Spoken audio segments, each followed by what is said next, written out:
Bom dia. Gostaria de agradecer a todo mundo aqui presente, agradecer o GV Cult, a iniciativa, o Renato, que conseguiu articular aí todo mundo para estar aqui, e todo mundo que está aqui presente para contar um pouco das experiências. Eu sou o Tato, tenho uma galeria de arte. Amanhã eu vou estar aqui para contar um pouco da minha experiência. Hoje eu vim fazer mais a mediação e, junto com o Guido, algumas provocações para as pessoas que estão aqui. Eu vou passar a palavra para o Guido começar contando um pouco da parte histórica, de provocações em geral sobre a arte, e depois, na sequência, a gente passa para a Mônica, e para a Julie e para a Juliana. Acho que peço só para cada um contar um pouquinho, falar, se apresentar, e agradecer aí todos vocês. Bom dia. Bom dia. Dá para ouvir direitinho assim? Eu nunca sou muito bom de microfone. Bem, bem-vindos todos. Meu nome é Guido, ou melhor, esse é meu apelido, é Carlos Guilherme. Eu gostaria de agradecer a presença de todos, a organização, a GV, e a todos aqueles que tornaram esse evento possível. É uma honra estar aqui com vocês. Bom, eu acho que para a gente começar, eu tenho umas questões difíceis a serem colocadas e umas questões mais fáceis. Acho que começando pela parte fácil, alguns meses atrás, vários meses atrás, nós podemos começar com uma definição daquilo que é arte, já que estamos aqui a falar, ou vamos falar sobre arte. E alguns meses atrás, em uma entrevista, o Brian Eno, que, para aqueles que não lembram ou não sabem, é um dos grandes expoentes da música pop planetária, ou assim eu gosto de chamá-la, além de ser um dos pais da ambient music. Ele colocou isso numa entrevista, justamente porque hoje me parece muito difícil a gente ter um terreno por onde definir a arte e a sua importância. E eu quero usar as palavras dele aqui para definir, então, esse terreno comum por onde a gente pode começar a pensar a arte. Ele falou assim, a arte é tudo aquilo que a gente não precisa. Certo? E é muito engraçado porque ele diz assim, a gente precisa se movimentar, a gente precisa comer. Certo? Mas a gente não precisa aprender a dançar uma rumba ou um tango, e também a gente não precisa aprender a fazer um bolo especial. A gente poderia comer só aquilo que dá numa fruta ou a carne sem preparo de uma caça, por exemplo, para aqueles que ainda não são vegetarianos, etc. Certo? Então, eu acho que essa é uma definição simples e fácil da gente entender o porquê hoje é tão bom trabalhar com arte e, ao mesmo tempo, é tão difícil. Certo? Então, arte é tudo aquilo que a gente não precisa, certo? Esse é um primeiro momento, para mim, da nossa discussão. Depois desse primeiro momento, eu preciso me lembrar de um teórico chamado Arthur Coleman Danto, que lá por 1984, ele escreveu um dos textos que continua seminal em relação à arte e que ele mesmo depois precisou se explicar em relação a esse texto. Nesse texto, que ele chama O Fim da Arte, ele diz o seguinte, lá por meados da década de 60, acabou a grande narrativa que permitia ao Ocidente, por exemplo, construir uma história da arte tal qual aquela que nós ainda estamos acostumados a perceber ou a ouvir, inclusive nas faculdades, nas discussões, enfim, certo? E 3 décadas depois ele teve que rever esse pensamento dele, porque ninguém entendia o que ele queria dizer com o fim da arte, uma vez que justamente em meados da década de 80 o mercado estava, como a gente gosta de dizer aqui no Brasil, bombando, certo? O mercado internacional. E ele se explica, então, logo a seguir, alguns anos depois, ele explica o que ele quis dizer com relação ao fim da arte ter já acontecido em meados dos anos 60. Então, voltando ao Brian Eno, arte é tudo aquilo que a gente não precisa, e agora o Danto. Então, esses são 2 pontos que eu queria colocar. Certo? A arte é tudo aquilo que a gente não precisa, e o Danto dizendo que a arte já não existe mais, que a arte acabou. Certo? Mas o que ele quer dizer com isso? Ele quer falar da seguinte situação. Ele quer dizer que não é mais possível nós compreendermos a arte como nós a concebíamos então. Certo? Por quê? Porque a arte, primeiro, só era arte aquilo que a gente conseguia imitar. Depois a arte, e aí eu vou precisar me lembrar aqui, porque é bastante coisa. A arte, então, primeiro só se entendia por arte aquilo que era imitação, certo? Que era a mímese, que são essas grandes obras que a gente vê clássicas, né? Em que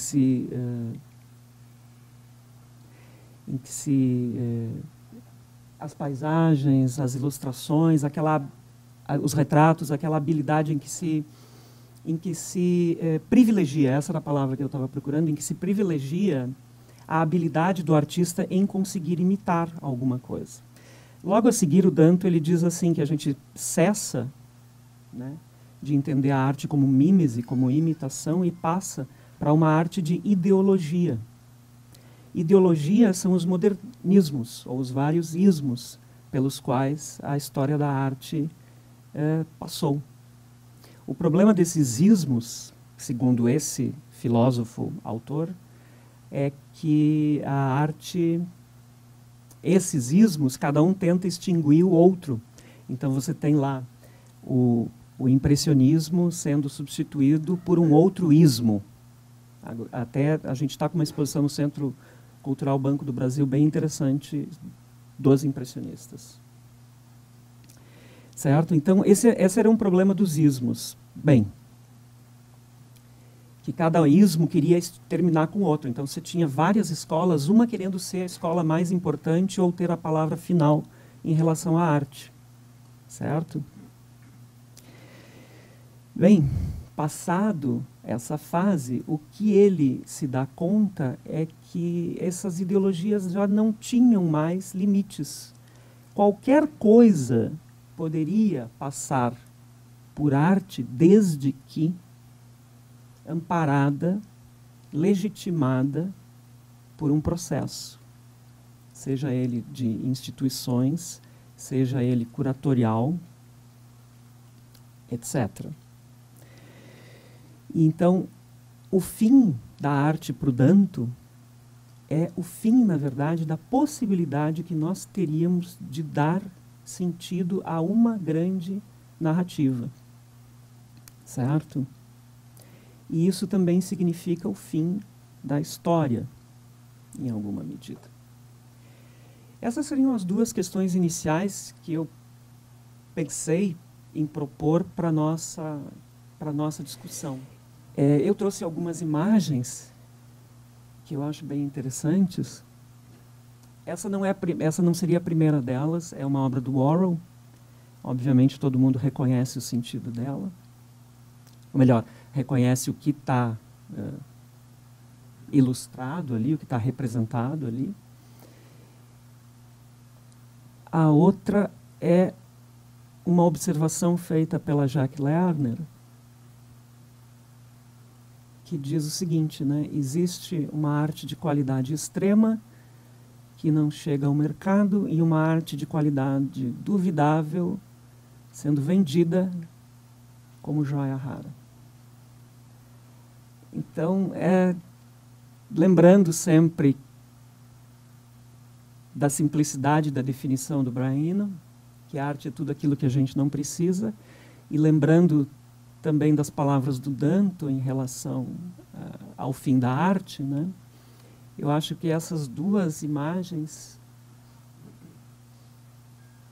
elas de alguma maneira nos falam um pouco a respeito da situação que se vive em relação à arte. Pelo menos essa é uma das visões. Uma visão acadêmica, alguém que é crítico das artes, alguém que é essencialmente um investigador das artes. Eu, quando comecei a trabalhar no mercado das artes, a primeira observação que me foi dita foi a seguinte: a arte é um negócio como qualquer outro. E eu fiquei meio chocado com isso, sabe? Eu fiquei realmente meio chocado, porque para mim a arte era um lugar mágico, uma espécie de altar, uma espécie de religião para onde eu me virava, certo? E eu não sei, eu me pergunto, eu pergunto para vocês que são muito mais ligados ao mercado, se a arte é um mercado como qualquer outro ou não. Na verdade, aí a gente pode começar com a Juliana. Eu acho, sim, que existe uma magia em trabalhar com isso. A primeira coisa que me marcou na sua fala, Guido, foi você falar uma das citações em que a arte não é necessária, não é necessária, né? Não é necessária. Eu, quando resolvi trabalhar nisso, há poucos anos atrás, há um pouco mais de 3 anos, eu pensei, hoje em dia eu também penso, mas a minha ideia antes e agora é que a arte é sim necessária. E, para mim, pessoalmente, como uma forma integralizada de expressão. Então, no mundo que a gente vive hoje em dia, onde as disciplinas e tudo está tão segmentado, engavetado, então, vários tipos de... Então, matemática, física, psicologia, astrofísica, enfim. A arte, para mim, é uma das poucas formas de expressão em que você consegue integrar tudo isso, e, para mim, pessoalmente, é a forma máxima de expressão, justamente porque existe essa facilidade. Então, nada na arte ela é jogada para fora. Ela é, muito pelo contrário, ela é discutida, ela é integralizada. Então, eu acho que essa é a maior magia do que a arte. E é um dos grandes motivos pelo qual eu trabalho nisso, que existe, né, um idealismo. Claro que depois que você assume uma posição, hoje em dia eu tenho a minha galeria de arte contemporânea, e claro que o dia a dia ele vem com algumas descobertas, que eu posso falar para vocês mais tarde, mas com certeza existe a magia, sim. E existe a questão de você estar com pessoas, lidando com pessoas criativas. Então, existe o papel do galerista em você, que é uma das coisas que eu posso aprofundar, de você conseguir direcionar essa energia para alguma coisa, para uma exposição, para as obras que você vai vender. E existe também você estar em contato com isso, que te alimenta, né? É um alimento muito, muito poderoso. Então, isso é muito bonito. Acho que só pegando alguns ganchos do Guido, na verdade, só falando um pouquinho da minha experiência, eu trabalho junto a um projeto dentro de uma associação de galerias de arte contemporânea, um projeto de internacionalização chamado Latitude. E a minha experiência com esse projeto, trabalhando junto com esses galeristas, de um ponto de vista bastante privilegiado, em que eu não estou no mercado, no dia a dia, como a Juliana, mas estou em contato com esses profissionais que estão girando essa roda, né, de um ponto de vista mais estratégico. Interessante também observar que esse projeto é um projeto que ele vem com recursos públicos, então é uma parceria público-privada, e acho que isso já diz bastante coisa. Mas nesses 6 anos que eu acompanho esse projeto, e nos anos anteriores em que eu já trabalhava no mercado, eu acho que eu posso fazer, né, para contribuir aqui, um panorama do que foi esse impacto, o que acontece hoje no no mercado no Brasil, né? E antes de começar a falar um pouquinho sobre isso, acho que é interessante a gente definir o que é o mercado, né? E aí isso volta um pouco para o que a Juliana falou e para o que o Guido comentou no início. As pessoas têm uma visão, às vezes, distorcida ou excessivamente apaixonada sobre o que é o mercado. Eu acho que a gente tem que entender que o mercado ele é uma parte intrinsecamente ligada ao resto do sistema. Ele é uma parte do sistema da arte como um todo, né? Então, desse sistema, quando eu falo disso, a gente está falando do quê? A gente está falando de todos os agentes, como os artistas, os curadores, os críticos, a própria escola de arte, os museus, as produtoras culturais, que no Brasil têm um papel muito grande, os colecionadores, as corporações que eventualmente encomendam ou colecionam a arte, as galerias e os marchands. Juntamente com esses personagens todos, a gente não pode esquecer de falar também dos grandes eventos, de como essa informação, esse conteúdo circula, né? Que são as publicações, as feiras, as bienais. Então, todo esse caldo junto forma o sistema da arte, e o mercado ele é parte inseparável desse sistema, né? Então, acho que é bom a gente começar a olhar as coisas de uma forma mais imparcial e também deixar de lado alguns estigmas de demonização do mercado, como uma parte negativa do sistema, porque isso é muito ingênuo. Na verdade, o mercado ele sempre foi propulsor do sistema até uma certa instância, há séculos, né? Então, nada do que a gente está vendo hoje é algo novo. O que a gente está vendo é uma complexificação de uma estrutura que já tem muito tempo, né? Eu acho que dentro disso, voltando à frase até da Jaque, é sempre interessante, em todas essas relações, separar o joio do trigo. Existe muita coisa ruim que circula, existe muita coisa ruim a que é dado um valor e uma legitimação que é construída, é arquitetada. Hoje em dia essas relações são bastante claras nesse sentido, é o valor simbólico que se torna valor econômico, e isso é retroalimentado. Então, acho que o papel de quem trabalha no mercado e de quem aprecia a arte é sempre estar atento aos mecanismos e fazer seus próprios julgamentos para entender como que isso funciona, de onde isso vem e para onde isso vai.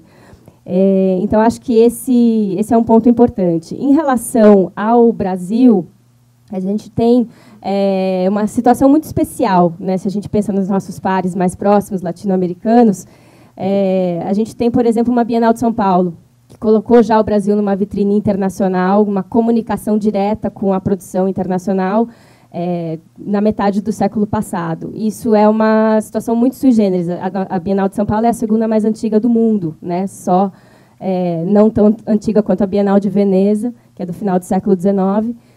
Mas isso é um ponto fundamental de inflexão na história da arte brasileira e do mercado também, porque o mercado pressupõe esse tipo de troca, né?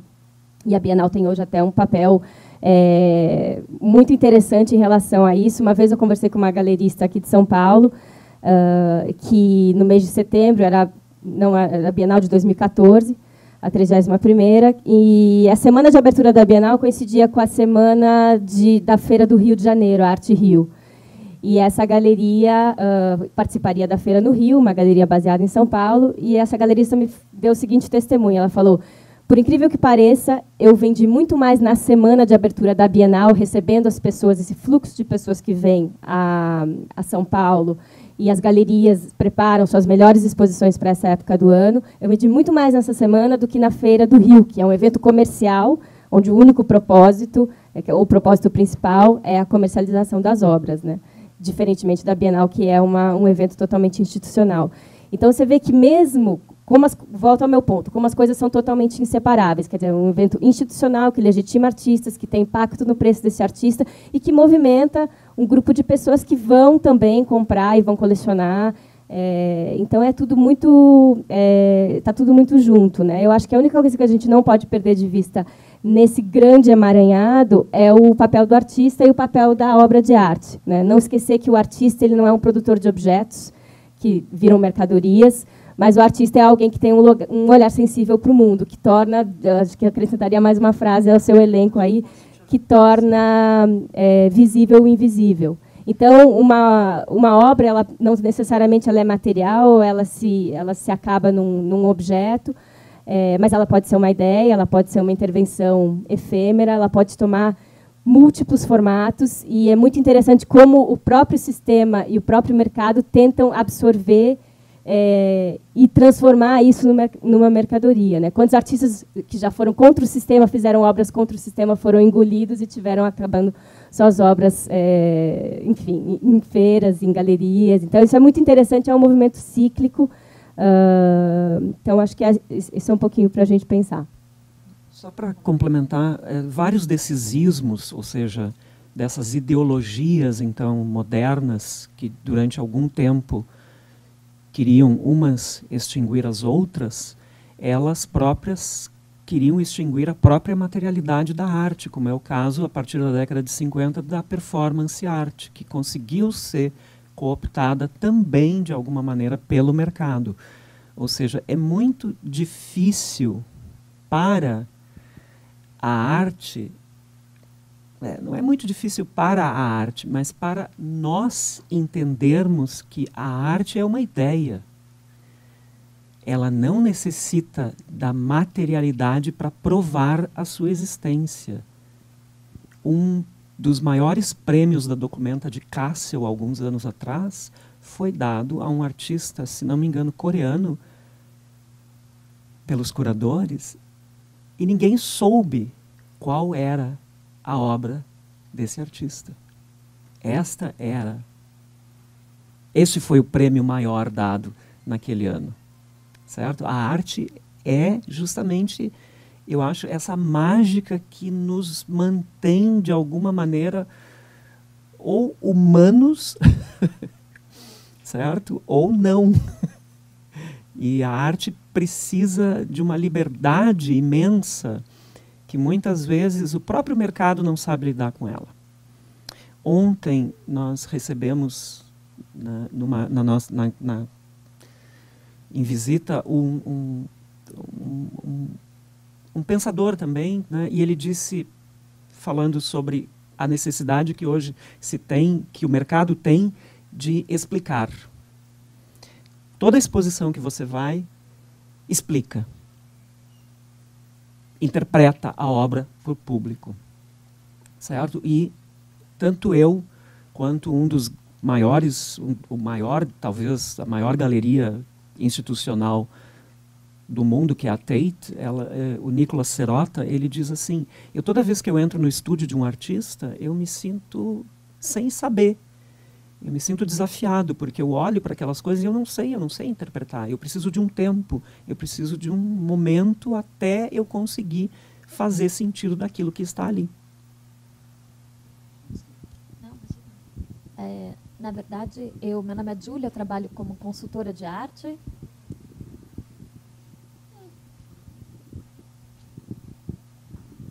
Oi, de novo. Meu nome é Júlia, eu trabalho como consultora de arte e até trouxe uma apresentação, mas acho que pelo menos por enquanto não vem ao caso. Eu acho assim que tem algumas coisas que a gente tem que lembrar enquanto a questão conceitual e o lado artístico, né, que o Guido está puxando bastante, o lado mais acadêmico e talvez a arte como conceito, e tem sim, de alguma forma, essa magia, apesar de que acho que essa magia, no âmbito contemporâneo, eu acho que a magia, de alguma forma, acho que pela aproximação que a gente vê com as pessoas fazendo a arte, com as pessoas vendo, conversando, dialogando, e todo esse sistema que a Mônica mencionou, eu acho que essa magia, na verdade, é substituída por uma aproximação. E eu acho que isso tem a ver com hoje em dia também. Essa busca de aproximação que a gente tem em relações, assim, de fazer por exemplo, né, de fazer a mesa redonda e todo mundo querer vir ouvir, discutir sobre arte contemporânea, acho que essa aproximação também tem nesse âmbito conceitual da arte. Mas eu concordo que não dá para desassociar do mercado que existe hoje, e concordo, existe desde Napoleão, para não falar antes, né? Eu brinco muitas vezes, né, em muita aula, que são a parte artística e a parte mercadológica, eu falo que são duas linhas paralelas que muitas vezes não se cruzam. Então, a gente está falando sobre uma coisa só, e ela dá para ser vista pelo lado artística, e ela não relacionada, mas dá para ser vista pelo lado mercadológico também. E eu acho que essa questão de mercado, no sentido de arte sim também, não é minha palavra ideal, mas arte sim também é um produto, no sentido que vende-se, é comercializado, é isso que uma galeria faz, ela pelo menos vende esse dinheiro, vai para a produção de mais obras também. Então, eu acho que não é só como um investimento, ou ela é vendida como lucro e como um lado um lado meio de maldoso, no sentido, não tem nada disso. Eu acho que ela é vendida. Acho que o que você quer dizer é que é muito difícil para uma galeria sobreviver vendendo ideias. Ela precisa materializar essas ideias da arte de alguma maneira. Não só para a galeria, mas para o artista continuar produzindo também, porque senão vai vir da onde, acho, né? Exatamente. Então, acho assim, quando eu trouxe o negócio, daqui a pouco, não sei quando, enfim, eu passo, mas tem um lado, desandou aqui um pouco, tem um lado, quando a gente fala mercado de arte, eu sou consultora de arte, que primeiramente era para trabalhar como serviços para colecionadores. Na verdade, eu não trago só colecionadores. Como consultora, a gente trabalha também na parte artística. Então, mercado envolve não só quem compra, mas quem vende também, quem produz. E produz também é uma palavra horrível, porque a arte, né, não se produz, a arte se faz. É um pouco diferente, mas, enfim, não é uma linha de produção, mas é um fazer. E acho que tudo isso está envolvido no mercado e não tem nada de ruim nisso. Não, com certeza. A reação normal, às vezes, quando a gente está só com pessoas que trabalham nisso, quando alguém fala que arte é um produto, Mas, assim, realmente, se não fosse as exposições individuais que são feitas na galeria ou coletivas, e esses produtos que a gente tem exposto, que foram feitos, começaram com uma ideia, demoraram para serem produzidos, tiveram muitas conversas, muitos curadores vieram ao ateliê do artista, críticos, enfim, todo um aparato institucional e acadêmico que resultou nessa exposição e nesses objetos disponíveis para venda para clientes e colecionadores. Então, se não fosse essa venda, a sobrevivência dos artistas, que hoje em dia poucos dependem totalmente, muitos dão aula, né? São também acadêmicos, como uma forma também de sustento. Mas muitos artistas hoje em dia trabalham somente com isso, dependem desse valor que entra nas exposições e dessas vendas para sobreviver e para fazer os seus trabalhos mais desafiadores, que requer dinheiro. A produção de hoje em dia não é fácil. Você colocar, começando pelo mais simples, colocar uma moldura é caro, um objeto em acrílico, que está em acrílico, é caro. Então, indo para as questões mais práticas, até uma instalação gigante dentro da galeria, feita de, enfim, concreto que seja, gente, isso custa. Então, para o artista, muitas vezes, poder desenvolver as suas maiores e mais desafiadoras ideias, que é o que ele mais quer fazer, ele precisa também fazer os objetos mais vendáveis que as pessoas podem comprar e levar para casa. Né? Então, essa é uma das realidades. Eu acho que daí a Juliana tocou num ponto bem importante, que é primeiro entender o que é o papel dessa galeria. Né? As galerias que, como a Blau Projects, trabalham com, ou com a Tato, trabalham... Trabalha no mercado primário. Isso, exatamente. Fazer só uma distinção aqui, que são galerias, a gente tem 2 exemplos aqui, que trabalham com o artista em atividade. Né? O trabalho desses, tanto do Tato quanto da Juliana, é colocar esse trabalho, né, essa produção do artista no mercado pela primeira vez. E isso, não só o trabalho comercial que eles fazem, enfim, mas eles também fazem todo um trabalho institucional de promoção desse artista, de acompanhamento da carreira. Quer dizer, a Juliana está trabalhando para colocar essas obras em importantes coleções, mas também está trabalhando para colocar essas obras em importantes museus e conseguir exposições para esses artistas, publicações, etc. Então, é um trabalho que é bem complexo. E hoje, no cenário atual que a gente tem, especificamente no Brasil, em que o mercado ganhou uma preponderância, inclusive econômica, muito superior ao resto, às outras partes do sistema, por exemplo, os nossos museus, o que acontece, que daí eu acho que é um lado que a gente tem que tomar bastante cuidado, é que as galerias acabaram tomando para si esse papel institucional de experimentação que talvez devesse estar nas nossas instituições, nos nossos centros culturais. Né? Então, hoje, os projetos mais ousados que a gente vê dos artistas, ou em escala, ou em investimento, ou até em conceito, às vezes estão nas galerias e não estão nos nossos museus, que deveriam ser os espaços de experimentação, por natureza. Né? Porque os museus não têm os mesmos recursos, a mesma dinâmica, para poder abrigar esse tipo de obra. E mesmo assim, o que eu sinto hoje em dia, especialmente para artistas com a idade dos artistas que eu trabalho, que é em torno de 35 anos a 45, existe muito pouco espaço nas instituições para esses artistas. Então, claro, ótimo, você vai no CCBB, tem uma exposição dos impressionistas. Maravilhoso, nada contra. Mas, assim, como vai ser trabalhado a inserção institucional e o desenvolvimento da carreira desses artistas que estão em meio de carreira, né? Que acho que é uma questão, é uma coisa que eu sempre me encontro de face, porque os meus artistas, muitos deles já estão inseridos institucionalmente em tudo que há para ser inserido institucionalmente para um artista dessa idade. Então, já participaram de salões, de editais, ganharam premiações, algumas. Então, o próximo passo, né, para esse artista se destacar, em especial na Europa e nos Estados Unidos, é fazer uma exposição individual em um museu. E hoje em dia poucos artistas têm a chance, porque existem poucos espaços, de fazer esse tipo de exposição. Um lugar que você pode me lembrar, o octógono da Pinacoteca é aberto para isso. A temporada do Passo. Os museus, na verdade, não têm condições de arriscar. É uma situação, eu acho que é bem típica do Brasil. Nós somos um país de iniciativa privada. Certo? Aquilo que deveria estar, na verdade, na mão das instituições brasileiras, dos museus, das fundações, não está. Está na mão da iniciativa privada. E sem essa iniciativa privada, nossa... Uma outra coisa interessante de fazer também de falar também é que o colecionador tem um papel muito grande nisso tudo, né? Porque em relação à frase da Jacques Lerner, né, que tem muita coisa, muita obra sendo vendida, que está sendo validada sem necessidade. E acho que isso tem muito a ver com o papel dos colecionadores e das pessoas em questionarem e se interessarem em um nível mais profundo do que uma simples uma compra como se a gente fosse numa loja de roupa, né? Eu venho da experiência da galeria da minha família, que é a Galeria de Arte André, que trabalha com o mercado secundário, que foi uma experiência muito boa para mim, no sentido de que a minha galeria, que trabalha com o intuito de promoção e agenciamento de carreira de artistas contemporâneos, com o objetivo de longo prazo, a grande diferença, quando eu abri a minha galeria, me perguntaram: você vai competir com seu pai?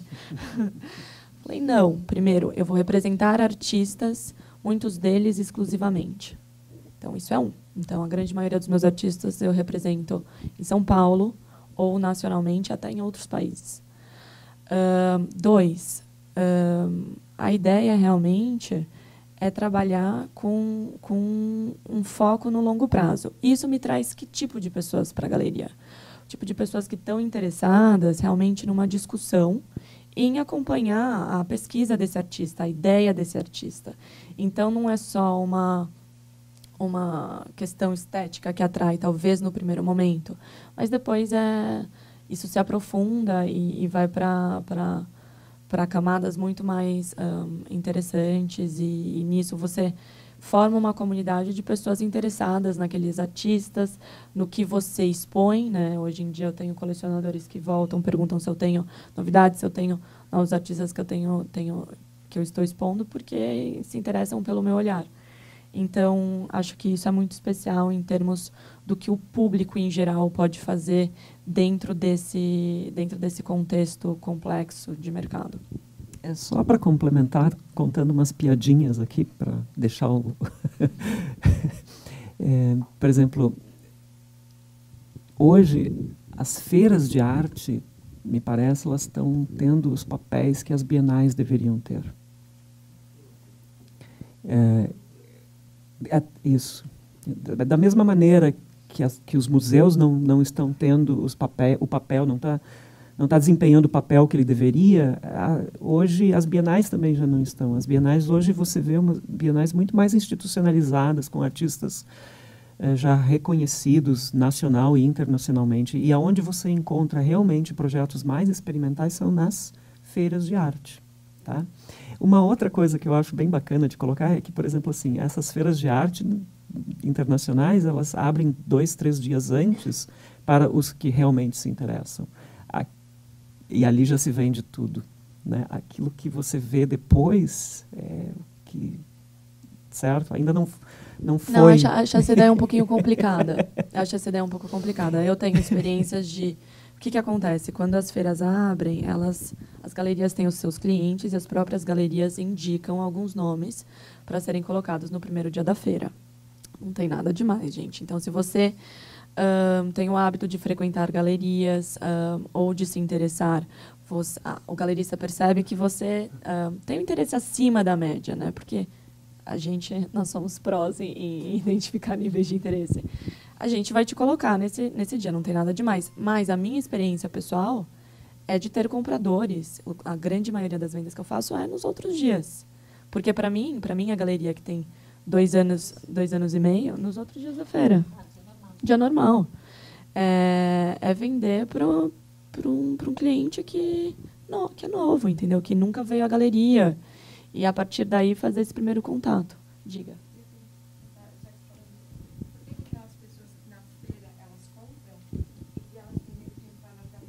Pois é, eu não sei. Aliás, aproveito vocês para virem visitar a minha galeria e a do Tato. Fica na mesma rua. Nós não mordemos. Capaz da gente servir um café e sentar com vocês para conversarem. Posso entrar? Pode. Desculpa, vou aproveitar. Eu não sei quem está lá atrás, que está tudo escuro. Não, acho que o meu está em outra pasta. Posso pedir para mudar a pasta? É a pasta mercado.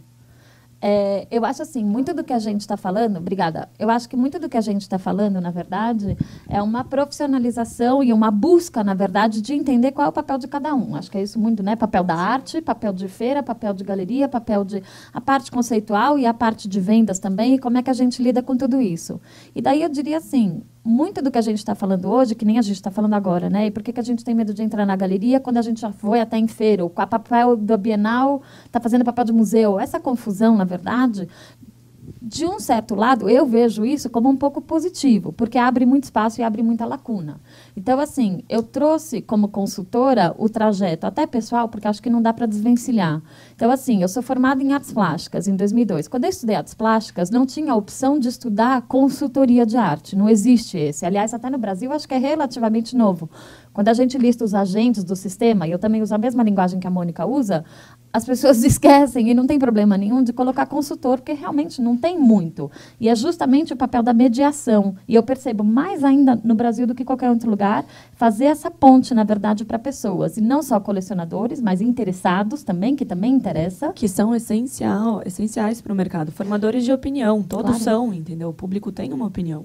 E artistas também, entre outras coisas. Acabei trabalhando no MAN, foi alguns cargos em alguns anos, por acaso saí, e me vi, na verdade, trabalhando com, assim, a primeira instância, é o que muita gente pensa quando eu falo consultora de arte, que Art Options, em 2013, foi uma empresa que abriu com foco em investimento.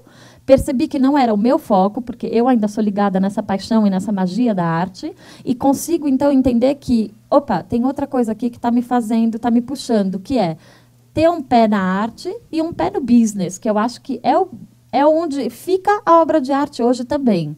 Então, assim, acabou que fui montando, em questão de serviços, eu percebi que eu faço muita mediação, acho que é uma palavra-chave, na verdade, como consultora.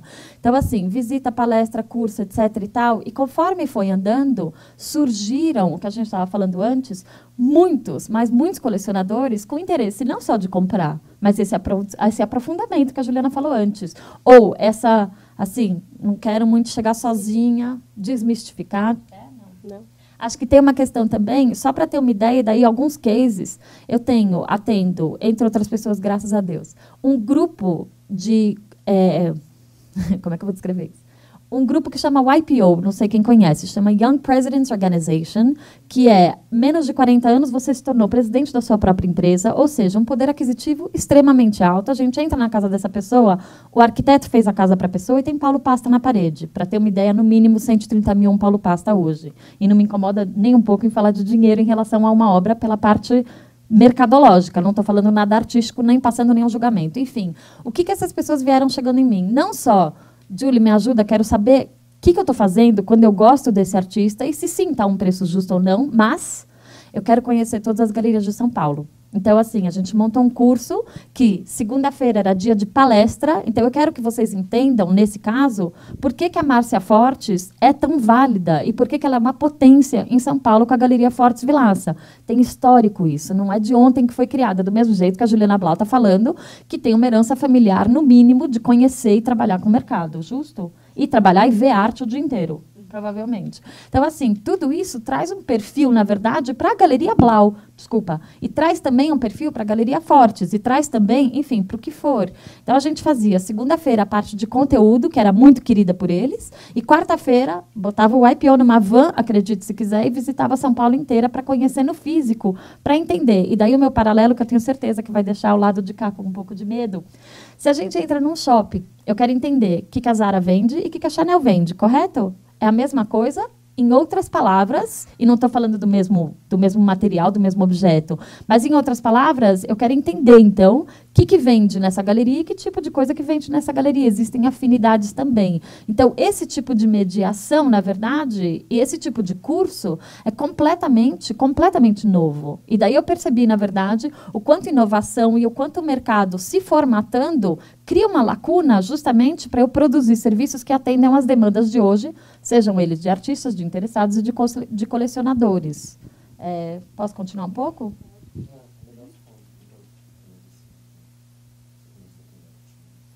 Não, sem querer. Então, para artistas, especificamente como consultoria, eu brinco que eu sou uma ponte.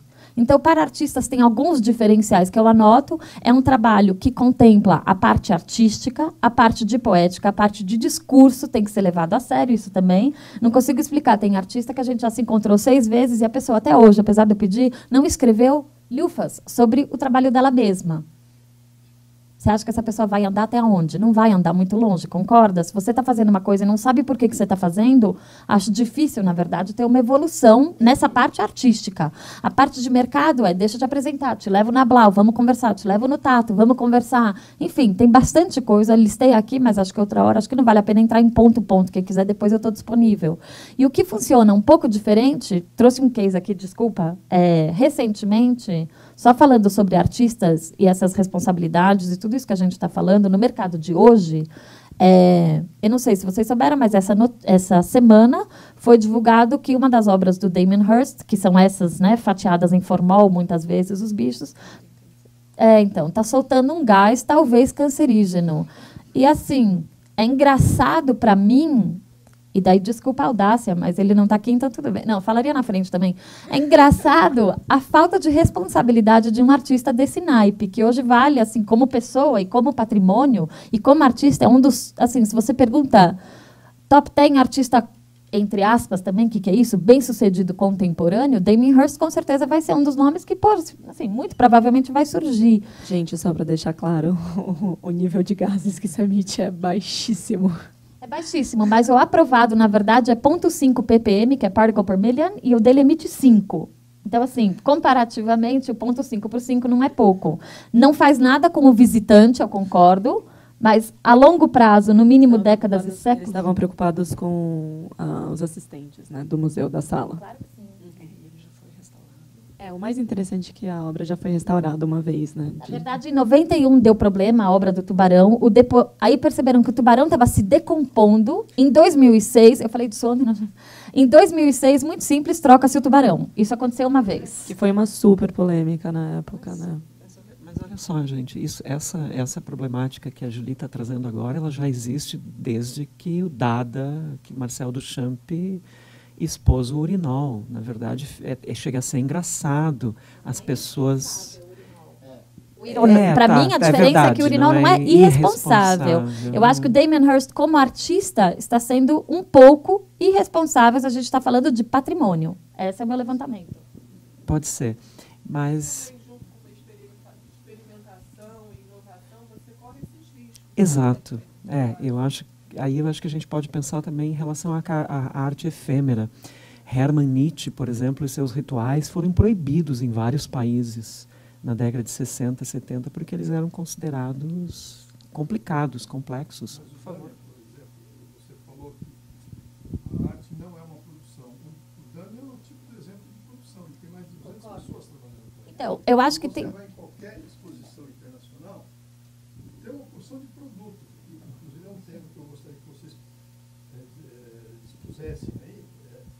muito contestado isso. Tem radicalização de um lado e radicalização do outro, como o Brito, como outros artistas que fazem produção em série.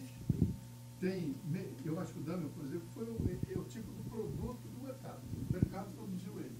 Quem viu as Ele produções produziu dele também. em Londres e em outros lugares, ele é um tipo que foi formado como, sei lá, uma roupa que é um produto de mercado, não é um produto, no meu entender, artístico. Acho que aqui a gente tem que voltar para o Danto, para aquela última partezinha do Arthur Coleman Danto, que vale a pena, o fim da arte, certo? O que ele fala? Na verdade, o conhecimento humano ele vem se transformando, ele vai se transformando ao longo das décadas, dos séculos, muito lentamente. Então, aquilo que hoje nós aqui entendemos por arte, talvez daqui a 100 anos já não seja mais arte. A situação que nós vivemos hoje é uma situação complexa, porque as esferas da cultura e as esferas da economia já se misturaram há muito tempo, mas nós ainda vivemos com ideais românticos, muitas vezes, certo?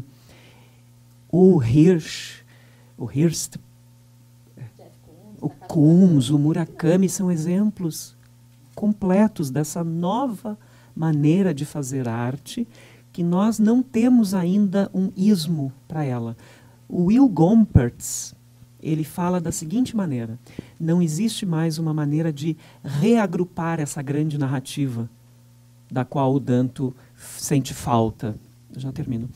Ele diz o seguinte: se existe uma maneira, se existe um ismo a ser pensado nesses nossos anos, agora do 2000, século XXI, é que o artista ele é ele próprio um empreendedor. O Hearst é um produto de um movimento artístico. O Hearst é um produto do Young British Artist, Claro. que é uma obra já de 20 anos.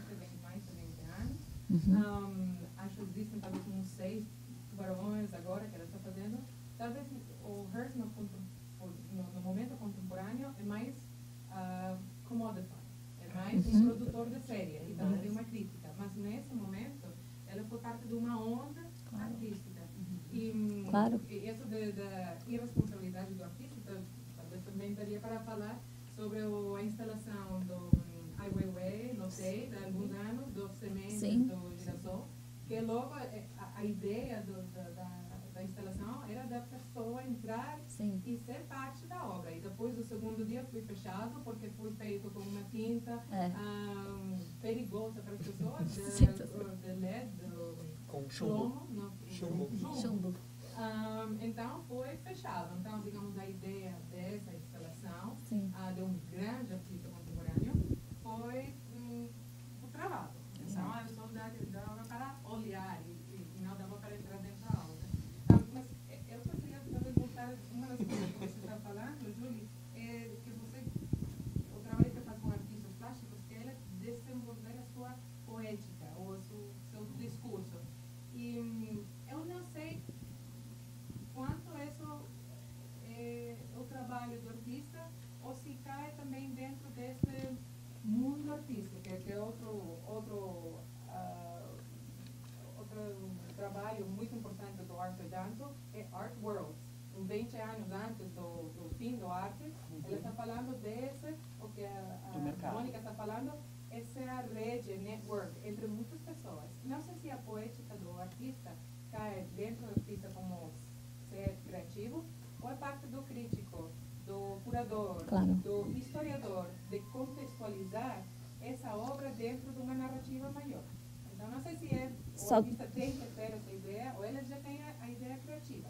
Sim, eu acho assim, enquanto produção e contextualização, acho que o sistema todo faz parte dessa contextualização. Mesmo quando coloca em exposição, mesmo quando escreve um texto, esse tipo de coisa. Mas eu acho que é fundamental, ou pelo menos o que eu falo sempre é que ajuda, na verdade, no caminho que esse artista está fazendo, e eu nunca... não é de uma forma parcial, é muito de uma forma de perguntas, muito de uma forma de cutucadas, eu falo, no sentido de dar um andamento ou de empurrar para que ele descubra o que ele está querendo descobrir de uma forma nem mais rápida, mas de uma forma talvez que ajude um pouco direcionada, no sentido de produção, eu sempre falo, produção e reflexão. Então, um alimenta o outro. E o próprio artista tem que lembrar que, além de produzir, além de captar a imagem com a câmera fotográfica, você tem que dar andamento no que você está fazendo. Então, você tem que, eventualmente, selecionar, editar, escolher, entender por que você escolheu, talvez. E acho que tem uma parte que é a reflexão, que é entra na toca e se perde mesmo, que acho que são esses dois. E enxergo que, para um artista, é mais fácil quando ele escreve bastante sobre a própria obra. E eu falo, nunca quero ver esses textos, porque é pessoal e é para você que você escreve, não para mim, pelo amor de Deus. E acho que, pelo outro lado, às vezes é mais frutífero. Tem uma artista, eu estou pensando na mesma, coitada, porque é a reunião amanhã, mas que está um pouco empacada, na verdade, e acho que seria bom ela conversar e trocar ideia com artistas que são, assim, de produção muito Nino Kai, estou pensando, que produz muito. Muito dinâmica. Então, acho que é bom trocar uma ideia. Na verdade, nem faço questão de estar no encontro, mas essa facilitação e esse acesso, na verdade, para que a pessoa dê andamento no que ela está tentando dar. Eu acho também, são 2 pontos. O primeiro, a conversa hoje em dia ela é muito fácil, né? Então, para um curador ou para um crítico ter acesso às obras que um artista faz no ateliê, às vezes muito mais fácil na galeria. Mas se o artista ele não ter o discurso e a retórica para saber traduzir o que ele pensou do início ao fim, ele também vai ter dificuldade em se inserir institucionalmente, porque simplesmente é o mundo que a gente vive hoje. Então, eu, quando vou no ateliê de um artista, eu realmente espero que ele consiga conversar comigo. Claro que vai ter a minha interpretação, em relação aos signos que eu sou capaz de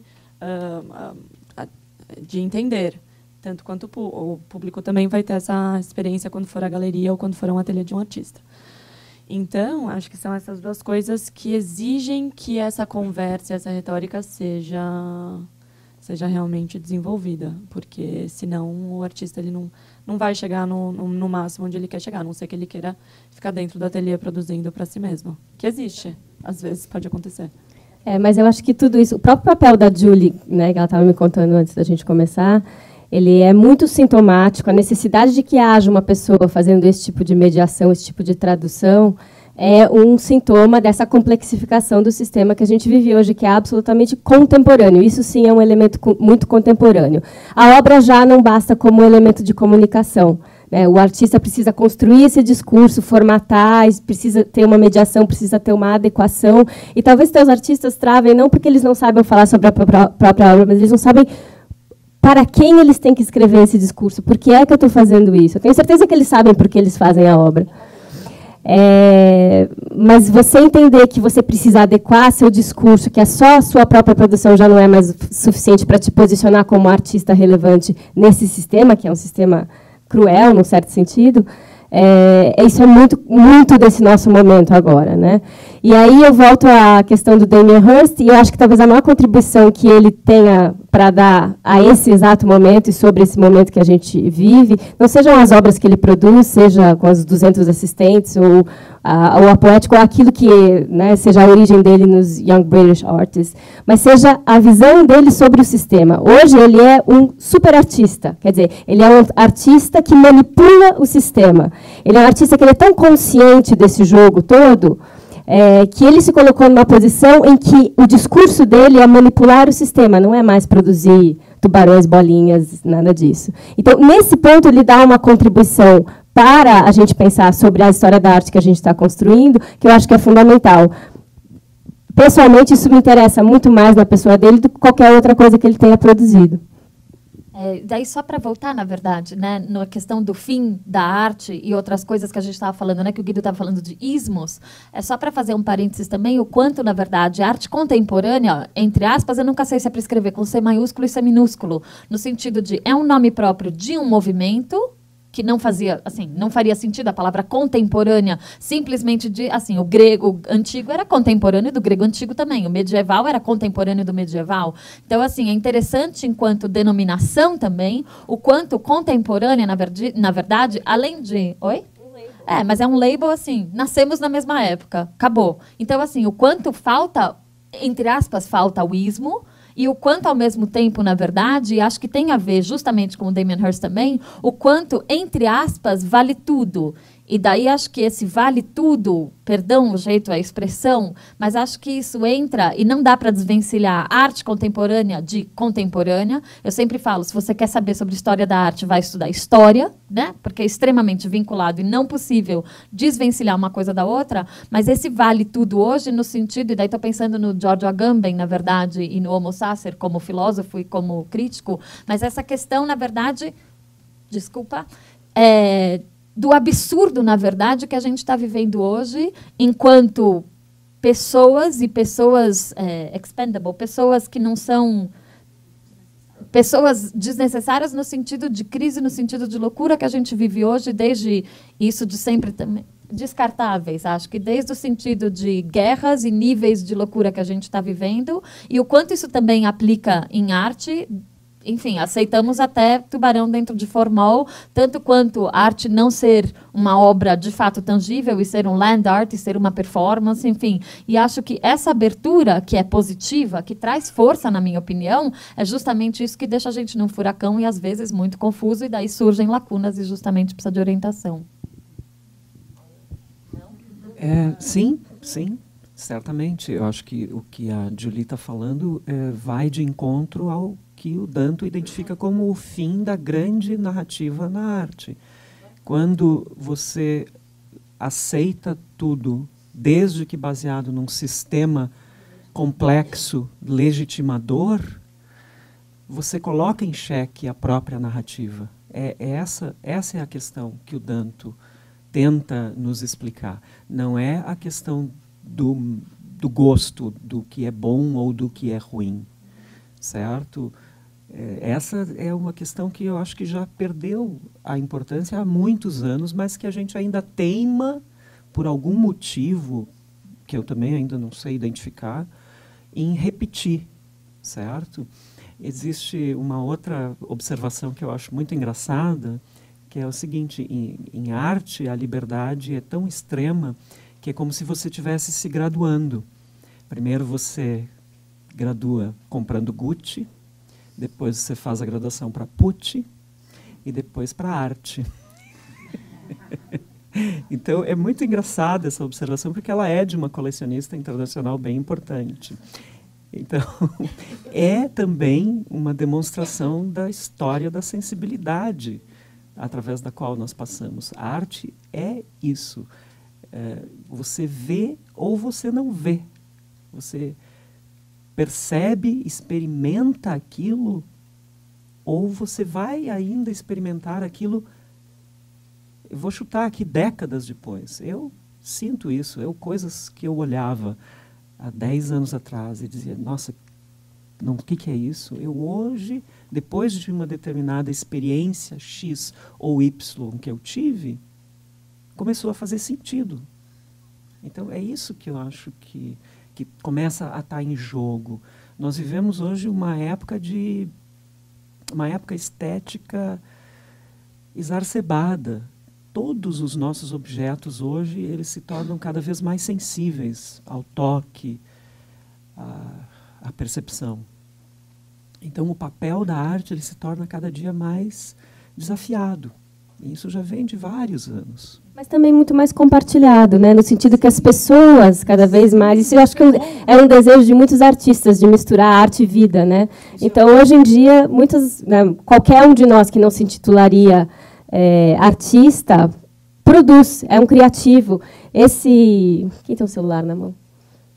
Isso aqui é um centro cultural, né? Você produz coisas incríveis, sabe? E compartilha. E não é isso que é a produção de arte?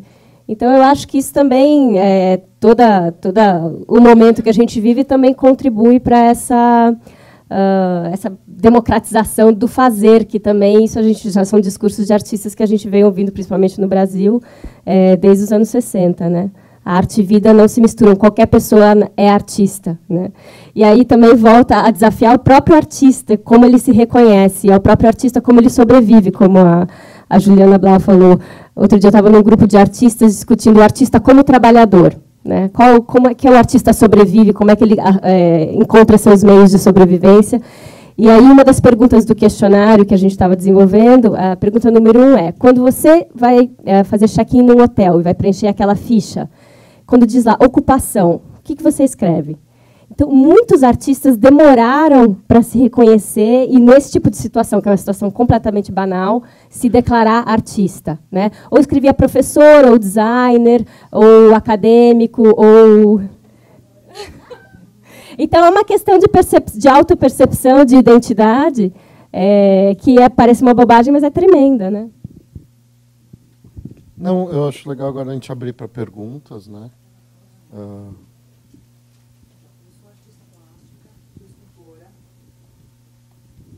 Eu sou escultora, sou artista plástica, trabalho há mais de 40 anos no mercado. Tem uma frase que é a epítome do artista. 99% de trabalho e 1% de inspiração. Por quê? Como trabalho, você faz, você não gosta, você não acha, você não entende e você destrói até você fazer uma escultura que você fala, é isso que eu queria dizer. É esse caminho que eu quero seguir. E a arte, na história da arte, já teve muitas luzes em cima. Quem era um artista? Michelangelo era um artista porque ele recebeu uma encomenda de fazer a Capela Sistina? Indubitavelmente. O Velázquez, quando pintou as meninas? Indubitavelmente. Então, eu acho que a arte também evoluiu de uma certa forma, onde é obrigado a trabalhar com múltiplos. Eu faço muitos múltiplos e eu acho que sou artista plástica, entro no hotel escrevendo escultora, artista plástica, /.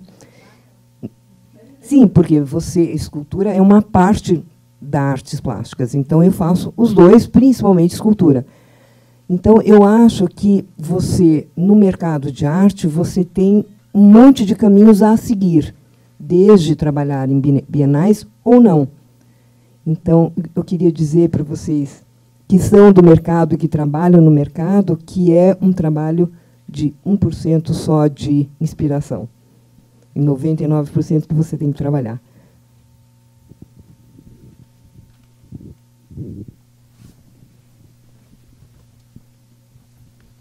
Não sei se vou usar.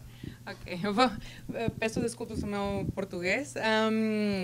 Eu sou acadêmica e acho também falam sobre 99% de suor, de perspiração e 1% de inspiração. Eu acho que com arte contemporânea, se estamos falando sobre a magia do arte, a situação da arte contemporânea que não tem como sistema de apoio é o tempo. Então, o tempo ajuda a legitimizar o discurso artístico, a narrativa da arte. A história da arte consegue solidificar ou sedimentar essa narrativa e essa legitimidade. Então, o arte contemporâneo não tem isso. E eu acho que parte da magia desse mundo da arte é criar no momento algo que pode ficar esse na valor. E é um valor criado. Então, talvez é criado, às vezes pode ser manipulado. E vocês estão falando sobre artistas plásticos que chegaram a uma reputação, talvez que não deveriam ter. Porque foram manipulados dentro do mercado. E tem artistas que foram, talvez, criticados por estar muito dentro do âmbito do mercado, quando, em realidade, deveriam tomar um passo atrás e desenvolver esse valor simbólico, o discurso, a narrativa. E precisa tempo. Mas artistas plásticos querem também ter esse lucro do seu produto criativo, né? Então, eu acho isso também uma magia. Tentar criar um valor dentro do momento. E é bem complicado. Ao mesmo tempo que traz grandes responsabilidades, né? Sim. Então, inclusive, não somente dos agentes de mercado, mas também do próprio público em questionar, né? E não simplesmente estar lá e aceitar rapidamente, né? Se nós olhamos nos leilões, os que sempre vão ter umas boas vendas, os old masters, os impressionistas, os pós-impressionistas, têm séculos de legitimidade como fundamento, certo? Então, mas nos leilões, o label talvez mais popular agora é o post-war contemporary. E falando disso, post-war é já 60, 70 anos. é um label enorme, não são 10 anos de criação, são 70 até agora, e continua. Até quando? Não sabemos quando, mas é bem popular, mas não tem esse fundamento tão forte como um Rembrandt, um Picasso, que já tem muitos anos de valorização. Eu acho, talvez, trazendo um pouco outro autor importante dentro desse discurso da arte, é talvez o Bourdieu, e ter esse desinteresse no mercado.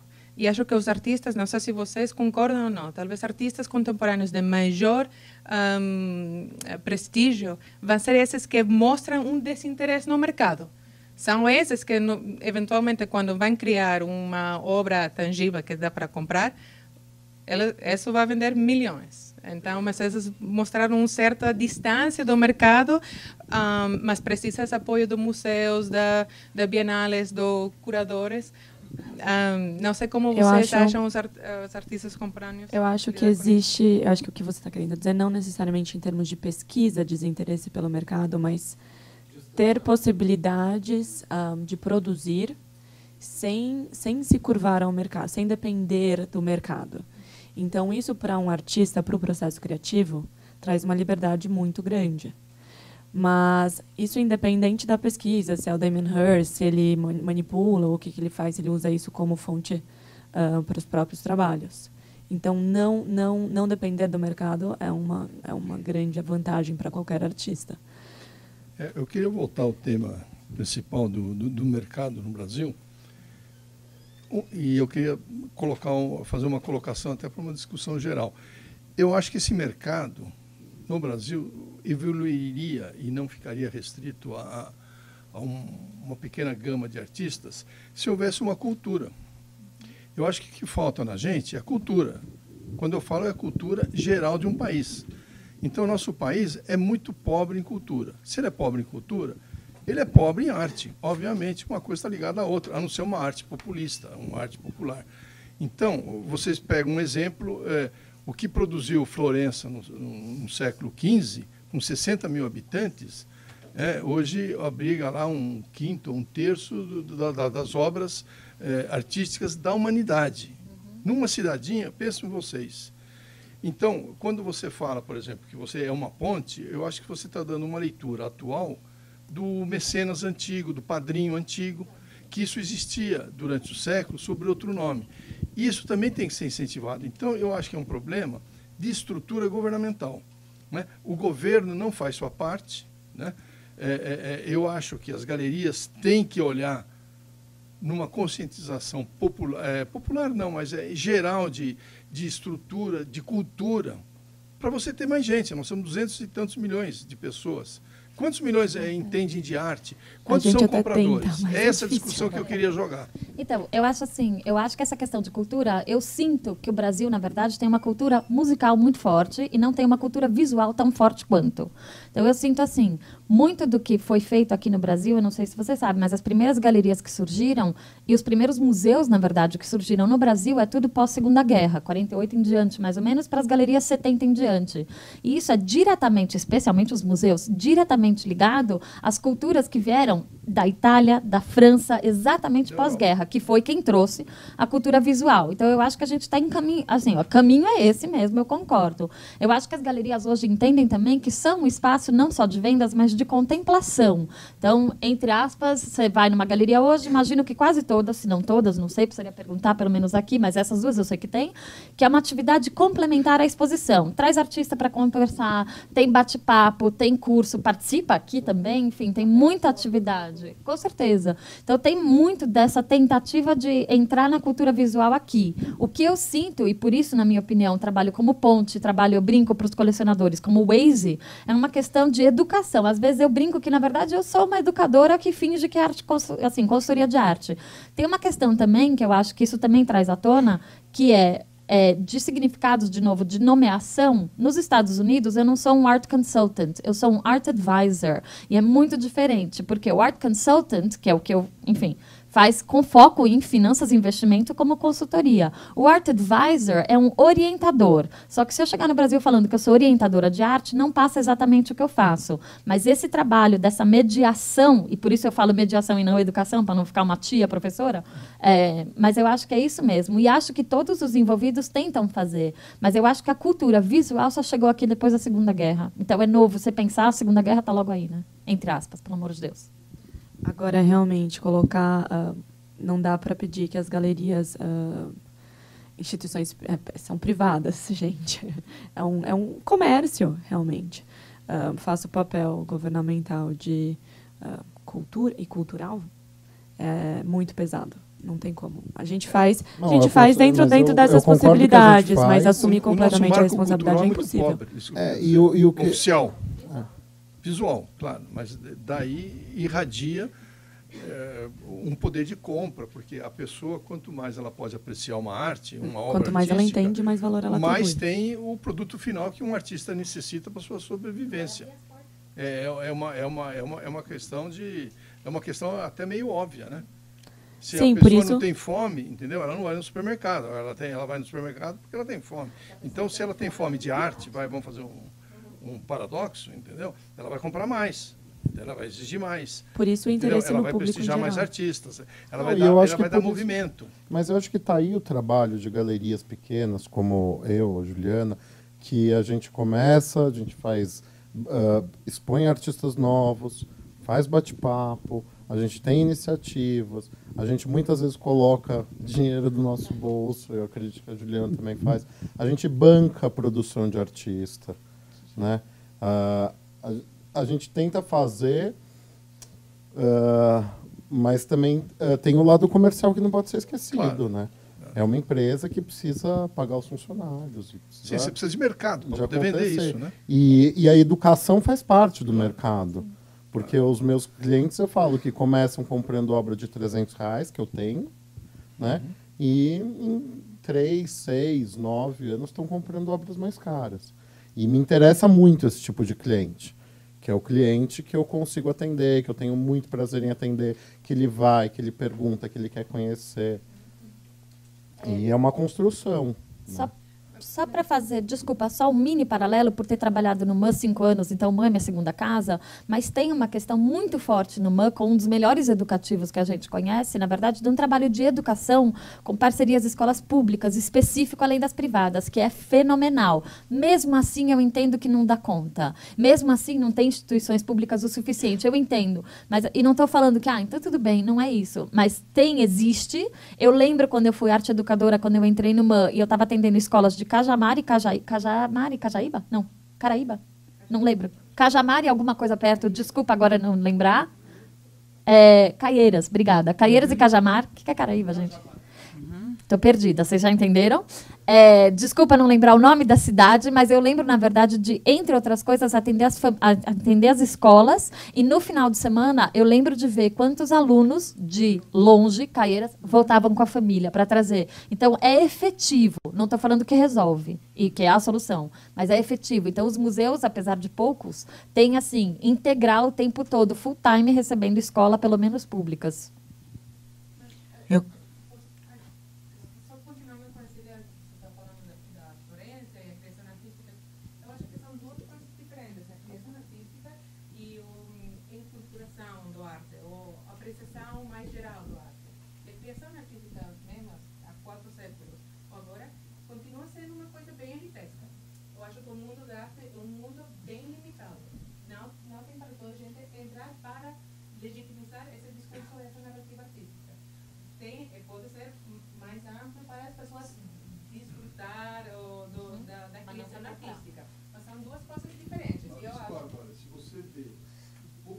Artista é 50 mil vezes maior do que hoje.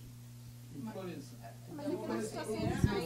Florença produziu 50 anos. Mas era para o povo? Era para o povo, claro. O Davi ficou exposto lá. Bom, eu queria falar. Agora é público, mas... Não, na época ainda seu. Na época era... Bom, eu queria só dar uma interrompida, mas pegar o vínculo de muita coisa aqui.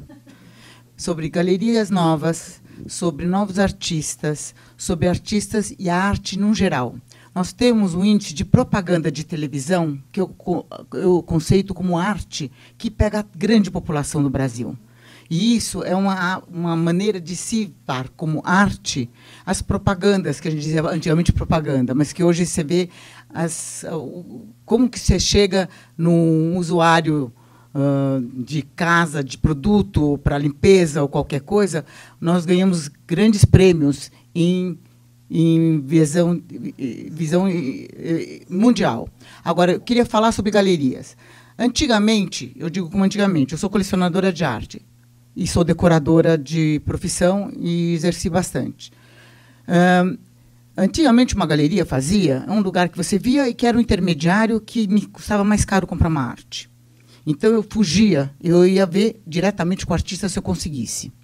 Hoje, para mim, uma galeria representa o artista e é um papel muito importante. Ele vai me falar sobre o artista, eu vou ver se aquele artista é legal, me traz até o artista mais perto do que antigamente. E é uma necessidade de ter a galeria. Agora, sobre arte para o povo brasileiro de 200 milhões de habitantes, não sei se vocês conhecem o programa Arte na Escola.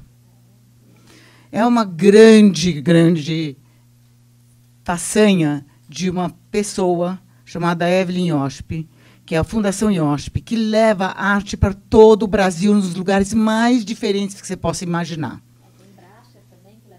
Exatamente. E eles dão prêmios para os professores, e eles dão todas as apostilas para os professores levarem arte para as crianças, para elas gostarem de ir para a escola através da arte. Então, existe um monte de programas. É que o Brasil é muito grande, é muito difícil de saber de tudo que está acontecendo, mas eu acho que nós caminhamos para uma coisa de arte que o brasileiro, como diz, na música ele chega. Na arte, está chegando. Porque nós vimos no MASP, quando teve Monet, aquela Monet. A fila que tinha de pessoas que foram lá para ver o que era arte e não entendiam nada, a família toda. Então, existe um interesse, o brasileiro é interessado. É difícil, mas eu acho que em todos os papéis nós temos dificuldades. Eu acho que está se popularizando a arte. Eu acho que já aqui, estamos vendo aqui. É um interesse. Chegou esse e-mail para mim há 2 dias atrás. A gente se movimentou. Eu trouxe 3, 4 pessoas e assim foi. Como que se faz isso? É difícil. O Brasil é grande, mas eu acho que com novos meios de celulares e arte é uma coisa maior. Eu acho que Firenze, quantos anos de arte tem? Mas quantos anos de população europeia existe? E quantos anos nós temos? Eu acho que caminhamos muito certo por o que está acontecendo aí. Eu fico contente que seja uma mesa de jovens que estão fazendo isso. Eu tenho, assim, amanhã a gente vai ter... a mesa vai ser composta por mais 2 grandes amigos aqui que eu gosto muito, que é o Aloysio Cravo, que é um grande leiloeiro, e o André Milan, que também é nosso vizinho. E eu queria falar uma frase de cada um deles, que eu acho que é muito importante. O André é muito engraçado. A gente está num espaço, não sei quem conhece as nossas galerias, na Fradique Coutinho, e são 5 galerias em um quarteirão, né? Tem 2 da Milan, a Milan e o Anexo, tem eu, a Blau e a Fortes, né? Que é uma das galerias mais importantes do Brasil, pelo menos que eu considero, principalmente pela questão histórica. Bom, o André fala, nós viramos museu. E eu acho isso assim, eu assusto, porque quando ele me falou isso, que foi com a abertura do Anexo da Milan, eu senti que mudou uma chavinha na rua, né? E senti que o movimento mudou. E realmente a gente atende como museu, né? A gente atende como museu, a gente produz comunicação visual, a gente produz texto, a gente produz conteúdo, a gente produz... e isso... a cada dia que passa, traz uma responsabilidade muito grande para o nosso trabalho. porque a gente sabe que está num espaço que recebe pessoas, então a gente tem que ter uma preocupação muito grande com a qualidade do que a gente está mostrando. Isso a gente acaba assumindo esse papel de muita responsabilidade, né? E outra coisa que o Aloysio fala, que eu acho que também é incrível, ele falou assim, há 30 anos atrás, se me perguntassem como que está a arte no Brasil, se a gente tem possibilidade de crescer, ele falou, eu falaria que inexoravelmente a arte no Brasil vai crescer. E hoje a opinião dele é a mesma. Ele fala, ele tem um filho que acabou de sair da GV e está trabalhando com ele. E está fazendo online, e está inovando, e fazendo vídeos, e fazendo coisas super bacanas, e mudando também um pouco a cara do negócio, e abrindo o negócio, né? Então, eu acho que isso é uma certeza que a gente tem que ter, que a arte no Brasil tem muito para crescer ainda, né?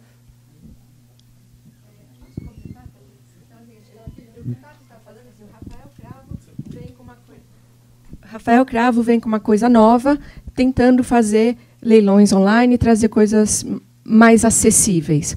A Lina Wursman e a Tamara, elas vêm com a SP Art, que é, a parte que é um contraponto à SP Art. Quando elas começaram, elas assim, vamos levar arte a preços acessíveis. Já que as pessoas não entram na galeria, vamos levar a galeria e novos artistas para ver se chegamos mais perto do público.